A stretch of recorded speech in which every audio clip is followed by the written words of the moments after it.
कुछ लोग केवल ऊपर से फूल मालाएं पहनाते हैं और राजनीतिक तौर पर वो ऐसा काम करते हैं जिससे बाबा साहब के मूल्यों को चोट पहुँचे, उसके विरोध में जाएं। तो मैं ये देखता हूँ कि बाबा साहब और उनके द्वारा रचित संविधान, रचित मतलब उन्होंने ड्राफ्टिंग कमेटी की अध्यक्षता की, इसलिए मैं कह रहा हूँ जो संविधान है वो वास्तव में भारत के भविष्य का एक रास्ता है। असली तो वो हैं जिन्होंने आज़ादी के आंदोलन में बढ़ चढ़कर हिस्सा लिया और जो दलित समाज के अंदर भी सुधार, प्रगति, उसको आगे ले जाने का काम करते हैं। ये मेरे ख्याल से असली अम्बेडकरवादी हैं। नमस्कार, आचरण के साथ मैं हूं TN मनीष। इस समय हमारे साथ मुंबई से ग्वालियर आए और देश के प्रख्यात इतिहास लेखक, चिंतक, विचारक, जिनका मध्ययुगीन इतिहास पर अलग दृष्टिकोण है और इसके अलावा सांप्रदायिकता पर आपने काफ़ी काम किया है। तकरीबन 15 से 20 किताबें अब तक रच चुके हैं। राम पुनियानी साहब वो हमारे साथ हैं, उनसे हम अलग अलग पहलुओं पर चर्चा करेंगे। आपका बहुत स्वागत आचरण न्यूज़ में। सर, इस समय अम्बेडकरवाद पर कई धाराएं चल रही, किस तरह देखते हैं आप? देखिए, डॉक्टर अम्बेडकर जो हैं वो मेरे ख्याल से भारतीय समाज के वही रोल उन्होंने प्ले किया है जैसे फ्रांसीसी क्रांति में रूसो ने प्ले किया था, यानी उसके विचारक और उसके मार्गदर्शक मूल्यों के। और उनको एक तरफ तो काफ़ी लोग ऊपर से आदर देते हैं और कुछ लोग केवल ऊपर से फूल मालाएं पहनाते हैं और राजनीतिक तौर पर वो ऐसा काम करते हैं जिससे बाबा साहब के मूल्यों को चोट पहुँचे, उसके विरोध में जाएं। तो मैं ये देखता हूँ कि बाबा साहब और उनके द्वारा रचित संविधान, रचित मतलब उन्होंने ड्राफ्टिंग कमेटी की अध्यक्षता की, इसलिए मैं कह रहा हूँ जो संविधान है वो वास्तव में भारत के भविष्य का एक रास्ता है, जिस रास्ते से लोगों को जानबूझकर भटकाया जा रहा है। दूसरी बात यह है कि डॉक्टर अम्बेडकर को मानने वाले तीन तरह के लोग मैं देखता हूं। एक असली है जिनका परसेंटेज बहुत कम है दुर्भाग्य से, कुछ नकली हैं और कुछ फसली हैं जो फसल काटने के लिए अम्बेडकर को आगे बढ़ाते हैं। आप किस तरह इन तीनों को कैटेगराइज करते हैं? देखिए, असली तो वो हैं जिन्होंने आज़ादी के आंदोलन में बढ़ चढ़कर हिस्सा लिया, जिन्होंने भारतीय संविधान के सपोर्ट में, अंदर से सपोर्ट में पूरा योगदान दिया, वो असली अम्बेडकरवादी हैं। और जो दलित समाज के अंदर भी सुधार, प्रगति, उसको आगे ले जाने का काम करते हैं, ये मेरे ख्याल से असली अम्बेडकरवादी हैं। दूसरे कुछ लोग ऐसे हैं कि जो अम्बेडकर का उपयोग केवल सत्ता में आने के लिए करते हैं और सत्ता में आने के बाद वो भूल जाते हैं कि अम्बेडकर कौन थे, अम्बेडकर के सिद्धांत क्या थे। फिर वो धीरे धीरे अपनी राजनीति में मनुवादी चीज़ों को लाना शुरू कर देते हैं। तो बुद्ध के नाम पे वो मनु शरणम गच्छामि कर देते हैं। और तीसरे ऐसे हैं कि भाई उनको तो अम्बेडकर के विचारों से कोई लेना देना नहीं है। बार बार वो कह चुके हैं कि भाई ये अम्बेडकर के जो सिद्धांत हैं ये विदेशी मूल्यों वाले हैं और हमको वो सिद्धांत चाहिए जो भारत के पुराने ग्रंथों में से आए हैं, यानी मनुस्मृति से आए हैं। पर वो भी आजकल बाबा साहब की चित्रों पर, मालाओं पर बड़े बड़े फूल चढ़ाते हैं। बस वहीं तक उनका काम है। और वो लोग बाबा साहब के नाम पर दलित बस्तियों में जाकर ये नीचे मुख्य रूप से प्रचारित करते हैं कि हम सब हिंदू हैं, अलग अलग जातियां हैं, जातियों में समरसता होनी चाहिए। बाबा साहब कहते थे जातियों का उच्चाटन होना चाहिए, उन्हें ख़त्म करना जाना चाहिए, एनालिशन ऑफ कास्ट होना चाहिए। ये लोग सामाजिक समरसता के आधार पे उन मूल्यों को बनाए रखकर एक ऊपरी ढकोसला करना चाहते हैं कि हम भी अम्बेडकर के साथ हैं। ये तीनों प्रकार के लोग हम देख सकते हैं। समतामूलक समाज की बात उन्होंने काफ़ी की, बहुत शिद्दत से इसको अपनाने की उन्होंने अपने जीवन काल में कोशिश की। इस समय ऐसा देखने में आ रहा है कि दलित राजनीति में कई धड़े हो गए हैं। इससे अंबेडकर आंदोलन को कितना धक्का पहुंचा? देखिए, वैसे देखा जाए तो आज भारत में पूरा जो दलित समाज है वो बहुत उद्वेलित है। उद्वेलित है कि एक तो गांव में उनका अपमान किया जाता है, वो तो हमसे सब सुना है। घोड़े पर नहीं बैठ सकते, अच्छे कपड़े नहीं पहन सकते, ये सब नहीं हो सकते। तो दलित समाज के अंदर आज की व्यवस्था के खिलाफ गुस्सा बहुत है। पर जिस प्रकार बाबा साहब ने सैद्धांतिक रूप से दलितों को नेतृत्व दिया, आज वो रास्ता दिख नहीं रहा। बीच बीच में कई बड़े दलित नेता आए जिन्होंने इसको रास्ता देने की कोशिश की, पर बाद में तो रिफ्लेक्शन देखा जाए कि उनके अंदर भी एक नैतिक भ्रष्टाचार बहुत है। मैं आपको नाम तो नहीं लेना चाहिए, पर मैं रामविलास पासवान के जो बेटे हैं चिराग पासवान, उन्होंने 2024 के चुनाव के पहले कहा था कि मैं नरेंद्र मोदी का हनुमान हूँ, और उस बात को उन्होंने इतनी बेशर्मी से कहा।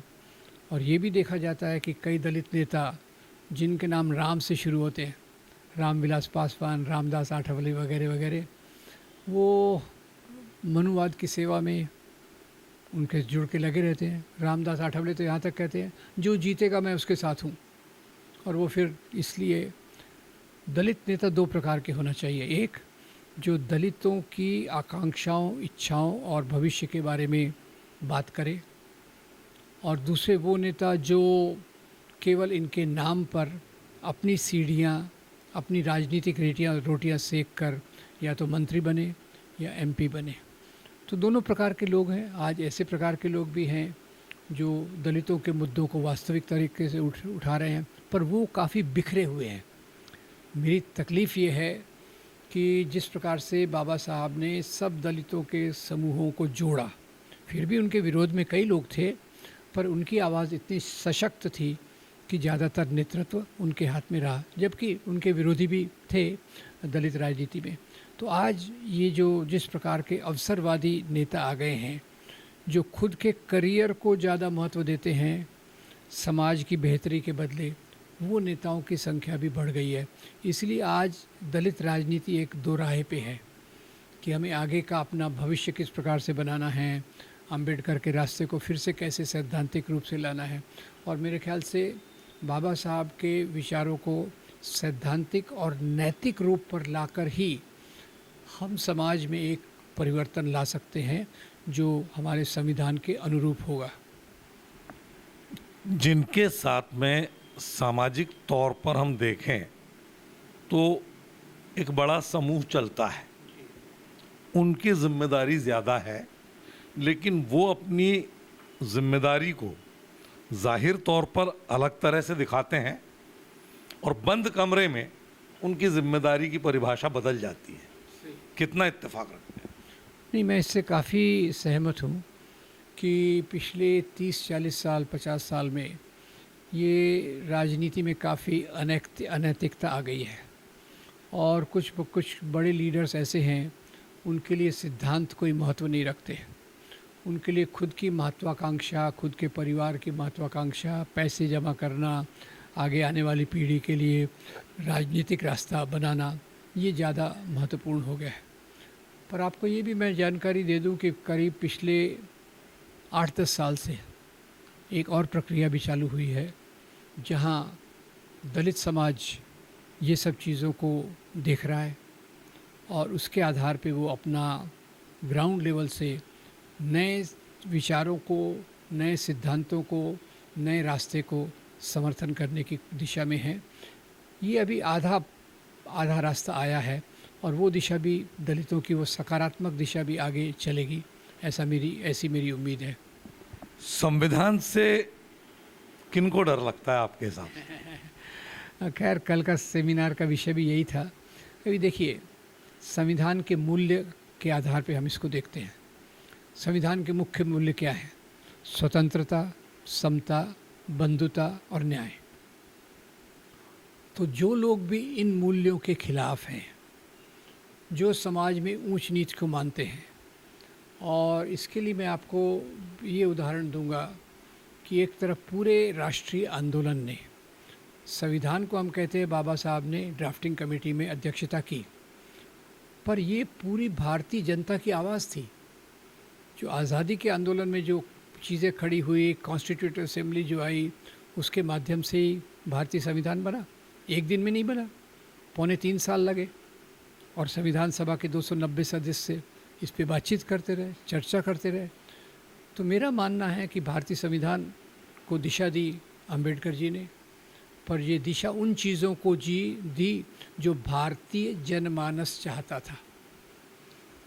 और जो लोगों को डर लगता है वो ख़ास तौर से वो हैं जो पुरातन मूल्यों को लेकर चलना चाहते हैं, जिसको कई बार वो सनातन कहते हैं। और उसके बहुत सारे उदाहरण आपको मिलेंगे। संविधान प्रकाशित होने के बाद 26 नवंबर और 26 जनवरी को लागू होने के बाद आरएसएस के मुखपत्र ने लिखा, ये भी कोई संविधान है? इसमें भारतीय मूल्यों का तो कोई उल्लेख ही नहीं है, यानी मनुस्मृति का कोई उल्लेख नहीं है। और उसके बाद अभी आप देखें तो पिछले 6 महीने से दत्तात्रेय होसबाले, जो आरएसएस के नंबर 2 हैं, शब्दों को हटाने की जो बात की थी, उन्होंने भी कहा। इसके पहले इनके एक सरसंघ चालक थे के सुदर्शन ने तो स्पष्ट रूप से कहा कि संविधान को ख़त्म करने की ज़रूरत है। वो आरएसएस के मुखिया थे। तो उनमें मुंह में संविधान अगर है भी सही, तो बगल में उनके जो है वो मनुस्मृति है। और ये बात कई बीजेपी के एमपीज़ ने कही। पिछले चुनाव में 400 पार का जो नारा दिया गया था, उसका भी यही आधार था। 400 पार क्यों चाहिए आपको? क्योंकि अगर 400 पार आए तो हम संविधान को बदल सकते हैं। तो मुख्य रूप से दक्षिणपंथी विचारधारा जो हिंदू धर्म के आवरण में काम करती है, हिंदू धर्म के आधार पे नहीं है। हिंदू धर्म के आधार पे काम करने वाला जो सबसे बड़ा मनीषी था 20वीं शताब्दी का, गांधी, तो इसी संविधान के लिए उन्होंने सजेस्ट किया था कि संविधान सभा की अध्यक्षता बाबा साहब अम्बेडकर को दी जाए, क्योंकि वो जानते थे कि जिस न्याय की बात अम्बेडकर करते हैं, अगर वो अध्यक्ष रहे तो बराबर वो न्याय आएगा। और गांधी के ऐसे ऐसे पत्र भी हैं जिसमें वो लिखते हैं कि भाई समाज में बराबरी होना चाहिए, संपत्ति किसी का निजी अधिकार नहीं होना चाहिए। ये मैं सुन के हैरान हो गया। महात्मा गांधी जिन शब्दों को ये निकालने की बात कर रहे हैं, समाजवाद और धर्मनिरपेक्षता, गांधी जी के पत्रों में ये 2 चीज़ें भरपूर भरी रहती हैं। और संविधान से उन्हीं को डर लगता है जिन्होंने पहले तो जिस विचारधारा से के व्यक्ति ने महात्मा गांधी की हत्या की, और जो विचारधारा आज दुर्भाग्यवश देश पे राज कर रही है, जो विचारधारा चंद पूंजीपतियों के लिए पूरी नीतियां बना रही है। अब गांधी और हमारा संविधान क्या कहता है? सरकार का ये प्रयत्न होना चाहिए कि अमीरों और गरीबों के बीच में भेदभाव कम होना चाहिए। अभी आप ऑक्सफैम रिपोर्ट देखेंगे तो ऑक्सफैम रिपोर्ट बताती है कि अमीर ज़्यादा अमीर हो रहा है, गरीब ज़्यादा गरीब हो रहा है, संविधान के उलट। और 2 पूंजीपति तो हैं ही, जो अरुंधति राय बोलती है 4 गुजराती देश को चला रहे हैं, 2 खरीद रहे हैं, 2 बेच रहे हैं। तो वो परिस्थिति जो है, ये सब लोग संविधान से डरते हैं, क्योंकि संविधान के रास्ते पर चले तो आपको वो नीतियाँ अपनाना पड़ेगा जिससे साइंटिफिक टेम्पर, वैज्ञानिक सोच मजबूत हो। आज तो इतने सारे बाबा जो कितने सारे अपराधों में हैं, 2-4 जेल में हैं, बाकी वही काम बाहर से कर रहे हैं। तो ये इन लोगों को संविधान से डर है। वो खुलेआम छुपे रूप से संविधान का विरोध करना चाहते हैं। यानी गैर बराबरी के समाज का समर्थन करने वाले लोग वो संविधान से डरते हैं। साहब, ये एक बात आ रही है कि 299 लोग उसमें शामिल थे, सबने सर जोड़कर विद्वता दी और एक मसौदा तैयार हुआ। तो अब बात ये आ रही है कि जब संविधान इतने लोगों का विधान, तो एक का ही गुणगान क्यों? बिल्कुल सही।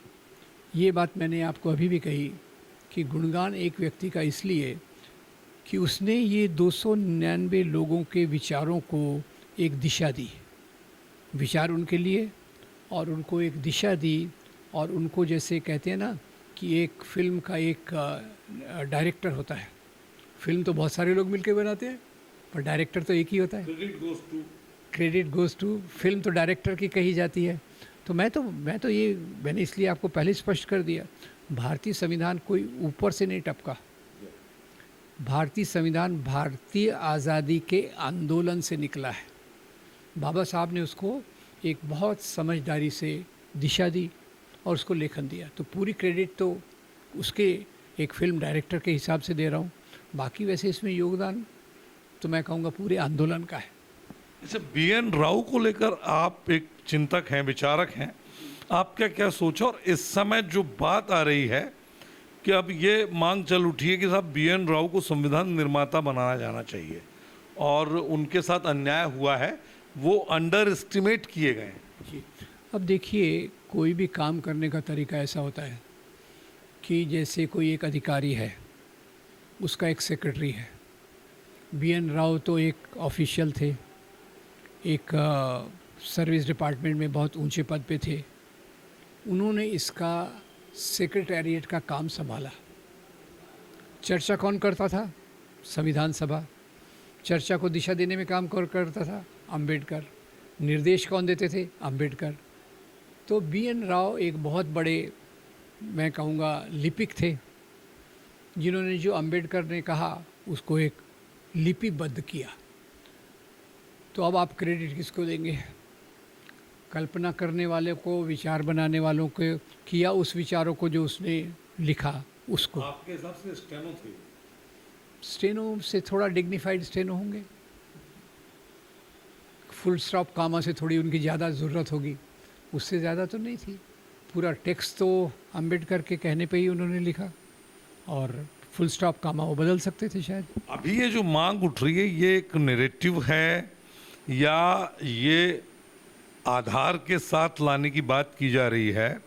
और उस पक्ष ने खुली चुनौती ये दी है कि भाई इस देश में अंबेडकर के विद्वान अगर कोई हैं तो हमारे साथ में आके खुली डिबेट करें, वो अपने तथ्य प्रस्तुत करें, हम अपने सबूत प्रमाणिक पेश करेंगे, और फिर उसके बाद एक निष्पक्ष तरीके से सामने आ जाएगा कि कौन इसमें योगदान किसका है। देखिए, ये बहस तो खैर की डिमांड कोई भी कर सकता है, उसमें कोई बड़ी बात नहीं है।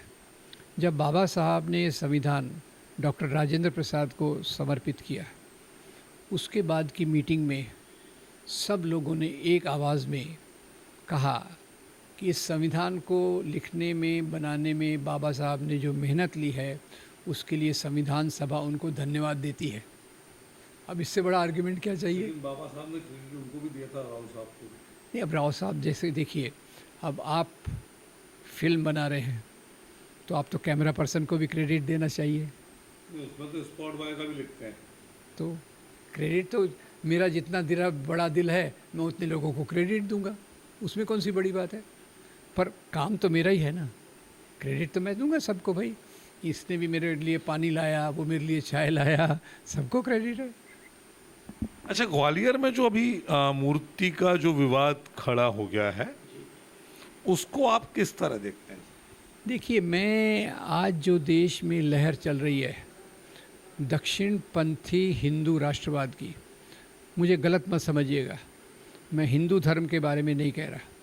हिंदू धर्म एक महान है जिसका प्रतिबिंब हमें महात्मा गांधी के जीवन में मिलता है, जो सर्वसमावेशी है, दूसरे धर्मों का आदर करता है। और हिंदू धर्म के नाम के चलने वाली राजनीति ये संकीर्ण है, ये ब्राह्मणवादी मूल्यों पे जुड़ी है, और ये दूसरे लोगों को एक तो दुश्मन मानती है, दूसरे धर्म के लोगों को दुश्मन मानती है।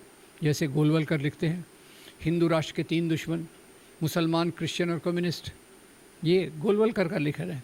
तो ये जो आपने सवाल पूछा है, ये विचारधारा जो गोलवलकर से उपजी आज बहुत मजबूत हो गई है, मजबूत हुई है।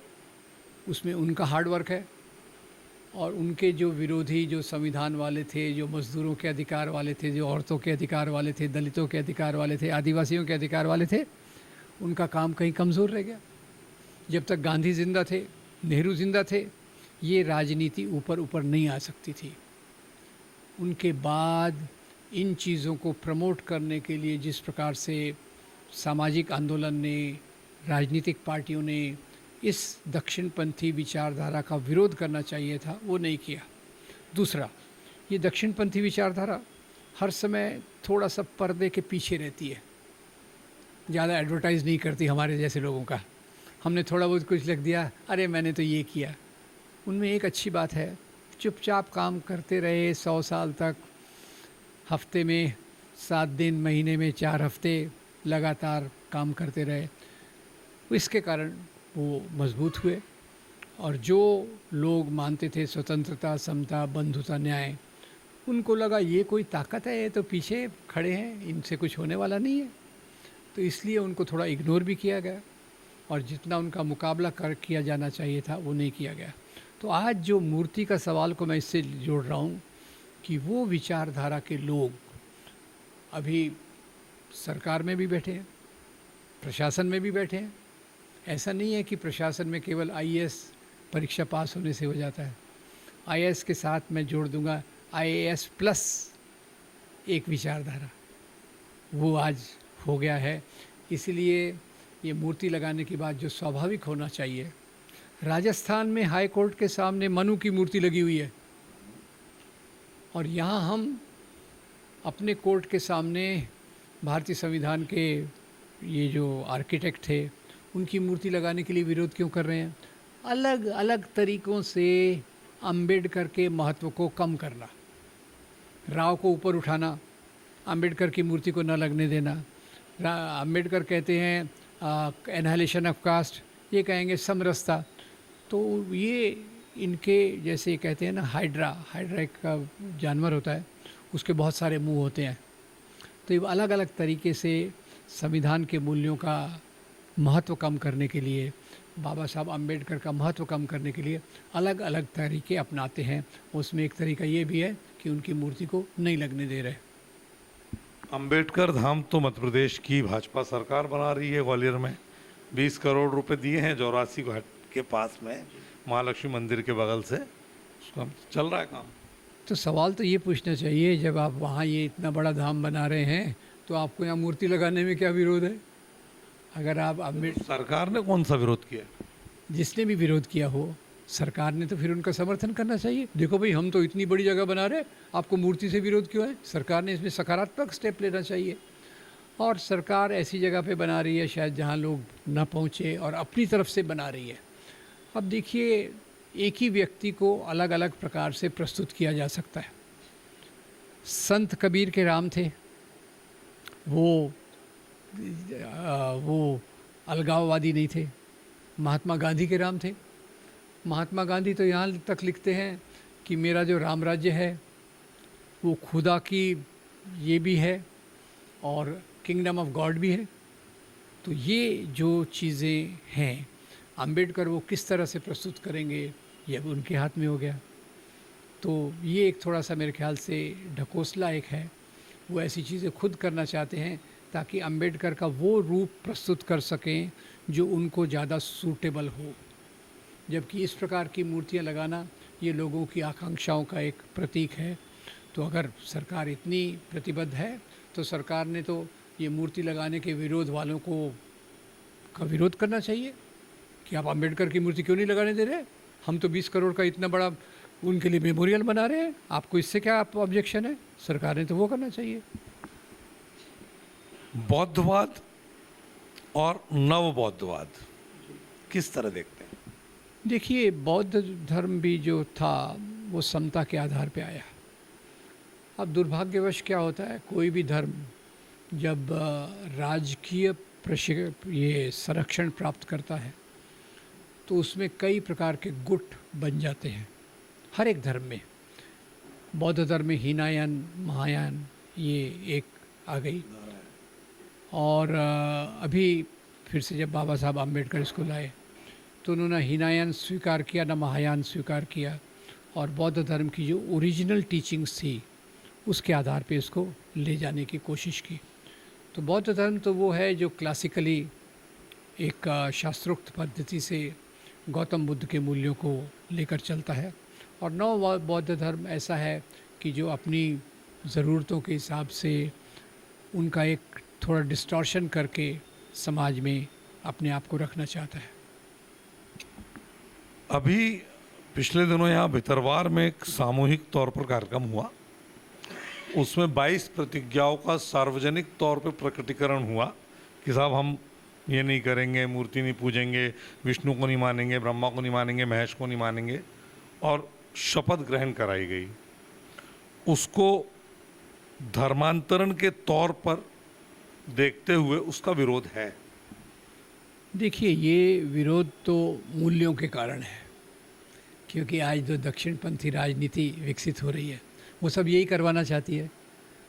उनका एक हथियार ये है कि वो धार्मिक त्योहारों के रूटीन को बढ़ाना चाहती है, और ये 32 प्रतिज्ञाओं में आता है कि हम इसको नहीं मानेंगे, उसको नहीं मानेंगे। इसलिए आप देखेंगे आज बाबा लोगों को सरकारी सरकारी संरक्षण है। मोदी जी उनको अपना छोटा भाई कहते हैं। ये आपके बागेश्वर धाम वाले बाबा, उनको सरकारी संरक्षण है। आसाराम बापू के आश्रम में मोदी जी का एक वीडियो देखा कि इस आश्रम में आके मुझे अनोखी शांति मिलती है। तो एक तरफ तो वो राजनीति है जो इस प्रकार के अंधविश्वास पर आधारित चीज़ों को प्रमोट करना चाहती है, और दूसरी तरफ वो है, अब आप देखिए महात्मा गांधी अपने आप को कहते थे। ये धर्मांतरण है कि नहीं आपके हिसाब? ये धर्मांतरण नहीं है, ये मूल्यों को सही तरीके से समझने का तरीका है कि आप केवल अंबेडकर का नाम मत लीजिए। अंबेडकर अगर आप नाम ले रहे हैं तो उसके साथ ये 22 प्रतिज्ञाएं आपके जीवन का भाग होना चाहिए। ये किसी प्रकार का धर्मांतरण नहीं है, एक। दूसरा, अगर धर्मांतरण है भी सही तो क्या समस्या है? भारतीय संविधान हमें अधिकार देता है कि हम अपने धर्म का चुनाव करें, प्रचार करें, उसके आधार पर बात करें। अंबेडकर ने खुद धर्मांतरण किया था अपने 3 लाख सहायकों के साथ 1956 में नागपुर में। हिंदू धर्म छोड़कर उन्होंने बुद्ध धर्म स्वीकार किया था। तो अगर ये धर्मांतरण भी है तो मुझे उससे कोई आपत्ति नहीं है, पर मैं इसको देखता हूँ कि आप बाबा साहब को मान रहे हैं, और बाबा साहब के मूल्य क्या हैं, ये 22 प्रतिज्ञाएं उनके मूल्यों को बताती हैं। इसलिए वो प्रतिज्ञाओं को याद रखना, पढ़ना बहुत ज़रूरी है। ऐसा नहीं लगता है कि एक बड़े समाज की आस्था पर प्रहार करते हैं हम इस तरह बात करके? क्योंकि एक तरफ हम समतामूलक समाज की बात करते हैं, सामाजिक धार्मिक समानता की बात करते हैं, विश्व बंधुत्व की बात करते हैं, और अगर यही इस तरह बात आती है तो खाई बढ़ेगी नहीं ऐसे में? देखिए, अब खाई तो ऐसा है कि 1933-34 में महात्मा गांधी ने गांव-गांव जाकर अस्पृश्यता के खिलाफ आंदोलन किया, और पूरा समाज उसके विरोध में था। तो आप मुझे बताइए, ऐसे काम क्या ये समाज को बांटने वाले थे या समाज को बेहतर दिशा में ले जाने वाले थे? ये हमारे लिए सवाल है। और अगर समाज में किसी प्रकार का अंधविश्वास गहरे तरीके से जा रहा है तो उस अंधविश्वास को रोकना हमारा काम है कि नहीं, ये दूसरी बात है। समाज में खाई क्यों बढ़ना चाहिए? हमको तो लोगों को, जैसे संविधान में लिखा है, साइंटिफिक टेम्पर, वैज्ञानिक सोच को बढ़ाने का काम करना चाहिए। तो इसमें किसी को क्यों तकलीफ़ होना चाहिए? ये जिनको तकलीफ़ है उनको भी हम प्यार से समझाएं कि देखिए भाई, ये प्रतिज्ञाएं ये अंबेडकर जी की हैं, आपको स्वीकृत हैं तो बहुत अच्छा, नहीं तो आप अपने रास्ते पे चलिए। जिनको ये प्रतिज्ञा मंजूर है वो प्रतिज्ञा लेके अपने रास्ते पे जा रहे हैं। तो समाज में विविधता, अलग प्रकार के विचार होना, ये बांटना नहीं है। चलिए, बौद्ध, अंबेडकर, इनके अनुयायी जब मूर्ति को लेकर आंदोलन करते हैं और यहाँ के मानस भवन में एक सभा होती है, उस सभा के अंत में सामूहिक शपथ दिलाई जाती है कि अब कोई भी दलित समाज का व्यक्ति सवर्ण समाज के यहाँ काम नहीं देगा, काम नहीं करेगा, ये नहीं करेगा, वो नहीं करेगा। तो ये क्या है? देखिए, इस प्रकार की प्रतिज्ञा लेना मेरे ख्याल से तो थोड़ा प्रॉब्लमेटिक है। प्रॉब्लमेटिक इसलिए है कि हम कुछ मूल्यों के लिए संघर्ष कर रहे हैं, पर किसी समाज के खिलाफ हमारा कोई रोष नहीं होना चाहिए। मैं इसका उदाहरण दूंगा। हम सब जानते हैं बाबा साहब की उपस्थिति में मनुस्मृति जलाई गई। बाबा साहब ने खुद नहीं जलाई थी, सहस्त्र बुद्धे नाम के एक ब्राह्मण थे जिन्होंने वो जलाई थी। क्या सीखता हूँ मैं इससे? बाबा साहब ब्राह्मणों के खिलाफ नहीं थे, ब्राह्मणवाद के खिलाफ थे। तो किसी भी एक कम्युनिटी के खिलाफ बात करना उचित नहीं है। हाँ, उस कम्युनिटी के मूल्य कहीं जब प्रतिनिधित्व में आते हैं तो उसका विरोध अच्छा, जो लोग ऐसी शपथ दिला रहे हैं वो रोज खाने रोज कमाने वालों को क्या उनके दैनिक जीवन की ज़रूरतों को पूरा करने का ठेका लेंगे?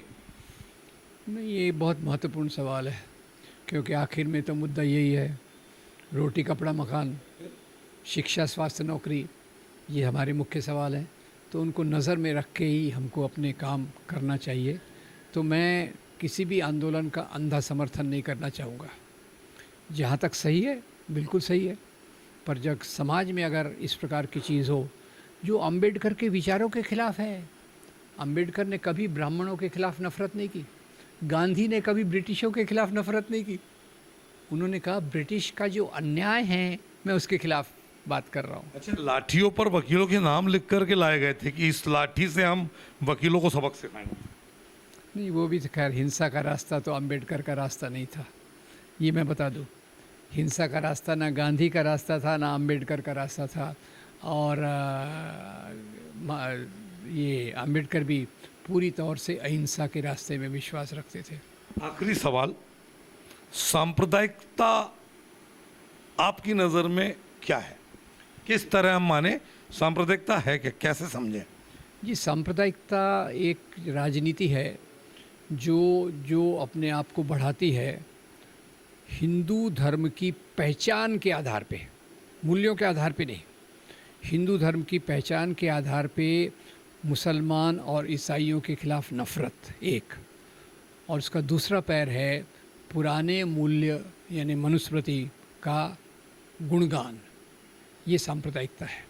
इसमें एक तरफ मुसलमान और क्रिश्चियंस को दुश्मन बनाया जाता है, कम्युनिस्टों को भी बनाया जाता है, वो तो खैर हर जगह ये है ही, और दूसरी तरफ पुराने मूल्य जो जन्मजात ऊंच नीच किसकी, जाति की और लिंग की, इसमें महिलाओं की बराबरी का भी सवाल बहुत है। तो सांप्रदायिकता का जो पैकेज डील है, पैकेज डील में नंबर 1 मुसलमान और क्रिश्चियंस के खिलाफ नफरत। ये भारत का संदर्भ कह रहा हूँ, पाकिस्तान का संदर्भ इससे उल्टा होगा, श्रीलंका का संदर्भ इससे उल्टा होगा, क्योंकि सांप्रदायिकता वहाँ भी है। बर्मा का उल्टा होगा। तो यहाँ जो सांप्रदायिकता है उसका पैर नंबर 1 मुसलमान और क्रिश्चियंस के खिलाफ नफ़रत, अलग अलग कारणों से। मध्ययुगीन काल में ये हुआ, मुसलमान परिवार ऐसे होते हैं, क्रिश्चियंस लोग धर्मांतरण करते हैं, ये प्रोपोगंडा को विस्तार से फैलाना, उसका पैर नंबर 1। पैर नंबर 2, प्राचीन काल में हमारा सुवर्ण काल था। प्राचीन काल में कोई हमारे स्त्रियों को देवी करके पूजते थे, इसीलिए कई बार हम उनको सती कर देते थे। देवी करके पूजते थे इसलिए ना उनको शिक्षा का अधिकार था, ना संपत्ति का अधिकार, ना शक्ति का अधिकार था। ये ब्रैकेट में कह रहा हूँ, वो नहीं कहेंगे। तो ये प्राचीन काल को एक बेहतरीन काल करके उसको करते हैं। तो सांप्रदायिकता को मैं केवल मुस्लिम विरोध के रूप में नहीं देखता। सांप्रदायिकता के पैकेज डील में है कि समाज के जो कमज़ोर तबके हैं, दलित, महिला, मजदूर, किसान, आदिवासी, इनको एक हाशिए पर ढकेलना, इनको अधिकारों से वंचित करना, ये सांप्रदायिकता का आधार है। एक सवाल आखिरी है, इसके बाद बिल्कुल विदा लेंगे। एक्चुअली हो ये रहा है कि जो बौद्ध धर्म के अनुयायी हैं उनका किताबों में, दस्तावेजों में आरक्षण लेने के लिए अलग जाति और धर्म है जी। और मानने की दृष्टि से वो बौद्ध हैं। तो ये दोहराव संवैधानिक तौर पे कितना उचित है? देखिए, संवैधानिक तौर पे ये बहुत उचित है, इसलिए कि भारत के समाज में जाति व्यवस्था एक प्राथमिक डिवीज़न है। वही व्यक्ति दलित है, वही व्यक्ति आदिवासी है, और उसी में से कुछ आदिवासी कभी क्रिश्चियन बन जाएंगे, कभी हिंदू बन जाएंगे। तो उनकी जो आदिवासी पहचान है, आरक्षण तो उसके कारण है। इसमें कोई अंतर्द्वंद नहीं नहीं, है। तो आपको ऐसा नहीं लगता है कि लाभ लेने के लिए आप वहां पर इस कार्ड को खेल रहे हैं और दूसरी तरफ आप विरोध भी कर रहे हैं? अब देखिए ये लाभ क्या है, जो लोग सदियों से दमित थे, हाशिए पर हैं, वो क्या लाभ ले लेंगे? कम से कम वो बराबर आने की कोशिश करेंगे। ये मैं लाभ लेने की बात को मैं स्वीकार नहीं करता। पीरियड था ना, वो कब तक चलेगा वो? देखिए कब, हाँ ये है, जब आप इस अव्यवस्था को दूर कर देंगे कि जाति के आधार पे भेदभाव नहीं है, लिंग के आधार पे भेदभाव नहीं है। क्रीमी लेयर में आने के बाद कभी ये नहीं होता कि हम बोलते हैं कि साहब मैंने अपना लाभ ले लिया, मैं क्रीमी लेयर में आ गया हूँ, मैं छोड़ता हूँ। वो अभी बीच में क्रीमी लेयर की बात आई थी, वो डिबेट उचित भी है, क्रीमी लेयर का डिबेट उचित भी है, पर जो वंचित तबके हैं उनको अपनी जाति के आधार पे जब तक उन पे अन्याय होता है तब तक ये तो चलेगा, और वो हमारे समाज में बहुत धीरे धीरे तरीके से उनके ऊपर आने की प्रक्रिया चालू है। तो बहुत ज़्यादा वो लाभ ले रहे होंगे ऐसा मुझे लगता नहीं है। आज भी आप कहीं भी देखिए तो गवर्नमेंट सर्वेंट में, सेंट्रल गवर्नमेंट में 20 साल पहले मैंने स्टडी किया था, तो क्लास 1 ऑफिसर्स में जो दलित थे, ओबीसी थे, वो 0.5% थे। ऊँट के मुंह में जी रहा है। ऊँट के मुंह में जी रहा। क्लास 4 में मैक्सिमम थे करीब 5%, जबकि पर उनकी पॉपुलेशन तो बहुत ज़्यादा है। तो वो प्रक्रिया एक दर्दनाक प्रक्रिया है, उसमें हम जितना जल्दी उनको बराबरी का अधिकार देंगे उतना जल्दी हम ये आरक्षण की प्रक्रिया को समाप्त कर सकेंगे। तो आप थे राम पुनियानी जी, जिन्होंने कई विषयों पर बेबाकी से खोलकर अपनी बात रखी, और बात का निचोड़ ये है कि हकीकत में ये दुर्भाग्य है कि अंबेडकरवाद और अंबेडकरवादियों को आज ये सोचना होगा कि हकीकत के धरातल पर वो बाबा साहब के आदर्शों के साथ कितना न्याय कर पा रहे हैं, और सामाजिक व्यवस्था में उनके सिद्धांतों को लाने के लिए आंदोलन के जो रास्ते अपनाए जा रहे हैं उसमें क्या सामाजिक समरसता का ध्यान इन दलों के द्वारा और संगठनों के द्वारा रखा जा रहा है। और इसी तरह जो विरोध में सामने आ रहे हैं उन्हें देश की संवैधानिक मूल आत्मा के साथ किस तरह कदमताल करना है, ये भी एक गहरी चिंता का विषय है। कैमरा पर्सन विकी सिंह के साथ टीएन मनीष, आचरण न्यूज़, ग्वालियर। देश दुनिया की सभी खबरें देखने के लिए जुड़े रहिए आचरण न्यूज से। आचरण न्यूज, हर कदम आपके साथ।